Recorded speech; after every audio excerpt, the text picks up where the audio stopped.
Sir, ನಮ್ಮ ಕೆಳ್ಳಗೂಡು ಗ್ರಾಮ ತಿರುಗುಪ್ಪ ತಾಲೂಕು ಹಚ್ಚಳ್ಳಿ ಹೋಬಳಿ ವ್ಯಾಪ್ತಿಯಲ್ಲಿ ಬರುತ್ತೆ. ನಮ್ಮ ಹುಡುಗರಾಗಿರ್ತಕ್ಕಂಥ 10 ಜನ ಹುಡುಗರು ಕುರಿ ಸಾಗಾಣಿಕೆ ಮಾಡಲಿಕ್ಕೆ ಕೂಲಿ ಕಾರ್ಯಕ್ಕೆ ಜೀವ ನೀಡಿ ಬಂದಿದ್ದಾರೆ.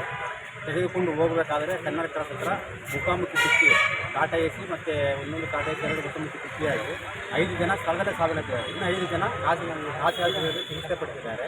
ಅದಕ್ಕೋಸ್ಕರ ಸರ್ಕಾರಕ್ಕೆ ಮತ್ತು ಪೊಲೀಸ್ ಇಲಾಖೆಗೆ ನಾವು ಕೈ ಮುಗಿದು ಕೇಳ್ಕೊಳ್ಳೋದೇನೆಂದರೆ, ಈ ಸತ್ತಿರ್ತಕ್ಕಂಥ ವ್ಯಕ್ತಿಗಳಿಗೆ ಅವ್ರ ಕುಟುಂಬಕ್ಕೆ ನೆರವು ನೀಡಬೇಕು, ಏನು ಧನ ಸಹಾಯ ಮಾಡಬೇಕು ಅಂತೇಳಿ ನಾವು ಮನವಿ ಮಾಡಿಕೊಳ್ತಾ ಇದ್ದೀವಿ. ಹಾಗೂ ಖಾಸಗಿ ಆಸ್ಪತ್ರೆಯಲ್ಲಿ ಚಿಕಿತ್ಸೆ ಪಡಿತಕ್ಕಂಥ ವೆಚ್ಚವನ್ನು ಸಹ ನೀಡಬೇಕಂತೇಳಿ ನಾವು ಕೇಳ್ಕೊಳ್ತಾ ಇದ್ದೀವಿ ಸರ್. ಅನಂತರ ಆಯಿತು, ಎಷ್ಟು ಗಂಟೆಗೆ ಆಯಿತು, ಏನು ಆ ಮಾಹಿತಿ ನಿಮ್ಗೆ ಗೊತ್ತಾಗಿದ್ದು 9 ಗಂಟೆ ಸುಮಾರಿಗೆ ಗೊತ್ತಾಯ್ತು ಸರ್. ನಾವು ಬರಬೇಕಾದ್ರೆ ಅಷ್ಟೊತ್ತಿಗೆ ಪೊಲೀಸ್ ಇಲಾಖೆಯವರೆಲ್ಲ ಅಟೆಂಡ್ ಇದ್ರು ಸರ್. ಪೊಲೀಸ್ ಇಲಾಖೆ ಪ್ಲಸ್ ಪಬ್ಲಿಕ್ ಎಲ್ಲ ಅಟೆಂಡ್ ಇದ್ರು. ಆವಾಗ ನಾವು ಅಲ್ಲಿ ಕೇಳಿದಾಗ ಅಲ್ಲಿನ ಯಾವುದೇ ನಮ್ಮ ವ್ಯಕ್ತಿ ಇರ್ತಕ್ಕಂಥದ್ದು ಟ್ರೀಟ್ಮೆಂಟ್ ತಗೋತಕ್ಕಂಥದ್ದು ಇರಲಿಲ್ಲ. ನಾವು ನೇರವಾಗಿ ಸಿಂಧನೂರಿಗೆ ಬಂದಾಗ ಸರ್ಕಾರ ಆಸ್ಪತ್ರೆ ಶವಗಾರರಲ್ಲಿ 5 ಡೆಡ್ ಬಾಡಿ ಇತ್ತು ಸರ್. 5 ಡೆಡ್ ಬಾಡಿ ನೋಡಿ ಪ್ಲಸ್ ಇನ್ನು 5 ಜನ ಖಾಸಗಿ ಆಸ್ಪತ್ರೆಯಲ್ಲಿ ಚಿಕಿತ್ಸೆ ಪಡ್ತಾ ಇದ್ರು ಸರ್. ಖಾಸಗಿ ಆಸ್ಪತ್ರೆಗೆ ಹೋಗಿ ನಾವು ಭೇಟಿ ಕೊಟ್ಟಾಗ ಅಲ್ಲಿ ಅವರು ಕ್ರಿಟಿಕಲ್ ಮೂಮೆಂಟ್ಸ್ ಇತ್ತು. ಆಮೇಲೆ ಅಲ್ಲಿ ಟ್ರೀಟ್ಮೆಂಟ್ ಕೊಟ್ಟಾಗ ಅವರು ಈಗ ನಿಧಾನವಾಗಿ ಚೇತರಿಸ್ಕೊಳ್ತಾ ಇದ್ದಾರೆ. ಅದಕ್ಕೋಸ್ಕರ ಅವ್ರ ಖರ್ಚು ವೆಚ್ಚವನ್ನು ಸಹ ಸರ್ಕಾರ ಭರಿಸಬೇಕೆಂದು ನಾವು ಪೊಲೀಸ್ ಇಲಾಖೆ ಮೂಲಕ ಕೈ ಮುಗಿದು ಕೇಳಿಕೊಳ್ತೇವೆ. ನಿಮ್ಮ ಪತ್ರಕರ್ತರ ನಿಮ್ಮ ಮೀಡಿಯಾದವರು ಕೂಡ ನಾವು ಕೈ ಮುಗಿದು ಕೇಳ್ಕೊಳ್ತೇವೆ ಅಂತೇಳಿ ನಾವು ಮನವಿ ಮಾಡ್ಕೊಳ್ತೇವೆ. ನಿಮ್ಮ ಹೆಸರು? ಏನಪ್ಪ ಚಲವಾಗಿ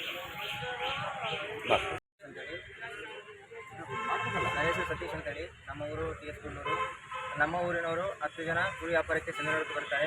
ಆ ಸಿಂಧನೂರು ಬಂದು ಕುರಿ ಪರ್ಚೇಸ್ ಮಾಡಿಕೊಂಡು ಹೋಗಬೇಕಾದ್ರೆ ಕನ್ನೂರು ಕ್ರಾಸ್ ಎಂಬ ಗ್ರಾಮದಲ್ಲಿ ಕೂಲರ್ ಮತ್ತು ಪಿಕಪ್ 2 ಡಿಕ್ಕಿ ಹೊಡೆದು 5 ಜನ ಸ್ಥಳದಲ್ಲಿ ಮೃತಪಟ್ಟಿದ್ದಾರೆ. ಇನ್ನು 5 ಜನ ಖಾಸಗಿ ಆಸ್ಪತ್ರೆಯಲ್ಲಿ ಚಿಕಿತ್ಸೆ ಪಡಿತಾ ಇದ್ದಾರೆ. ಇನ್ನು ಖಾಸಗಿ ಆಸ್ಪತ್ರೆಯಲ್ಲಿ ಚಿಕಿತ್ಸೆ ಪಡೆಯೋರಿಗೆ ಸರ್ಕಾರ ಅವರಿಗೆ ಧನ ವೆಚ್ಚ ಮತ್ತು ಹಾಸ್ಪಿಟಲ್ ವೆಚ್ಚವನ್ನು ನೋಡ್ಕೊಳ್ಬೇಕೆಂದು ಮನವಿ ಮಾಡ್ಕೊಳ್ತೇವೆ. ಮತ್ತು ಇಲ್ಲಿ ಮೃತಪಟ್ಟಂಥ ಕುಟುಂಬಕ್ಕೆ 5 ಕುಟುಂಬಕ್ಕೆ ಸರ್ಕಾರ ಸಹಾಯ ಮಾಡಬೇಕೆಂದು ಕೋರ್ಕೊಳ್ತೇವೆ. ಮತ್ತು ನಮಗೆ ತಿಳಿದಿದ್ದು ಈ ಮಾಹಿತಿ ರಾತ್ರಿ 9 ಗಂಟೆಗೆ.